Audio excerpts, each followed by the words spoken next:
వినాయక చవితి వచ్చిందంటే చాలు లంబోదరుడిని భక్తులు వివిధ రూపాల్లో తయారు చేసి కొలుస్తారు.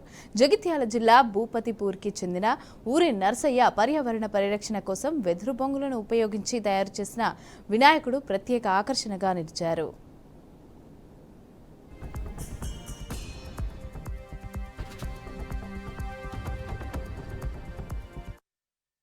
ముందుగా మీ అందరికీ వినాయక చవితి శుభాకాంక్షలు. నా పేరు ఊరి నర్సయ్య, గ్రామం భూపతిపూర్, రాయకాల్ మండలం భూపతిపూర్, జిల్లా జగిత్యాల. ఇది చూస్తున్నారు కదా, ఈ యొక్క వినాయకుడిని నేను మనకు సహజ సిద్ధంగా లభించినటువంటి వెదురు బొమ్మలను ఉపయోగించి తయారు చేయడం జరిగింది. దీనివల్ల పర్యావరణానికి కానీ ఎలాంటి హాని అనేది చేకూరదు, చాలా మంచిగా ఉంటది.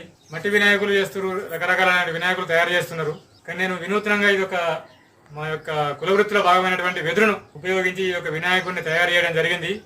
దీనివల్ల పర్యావరణానికి చాలా ఎలాంటి హాని అనేది కలగదు, మంచిగా ఉంటుంది. కాబట్టి మాలాంటి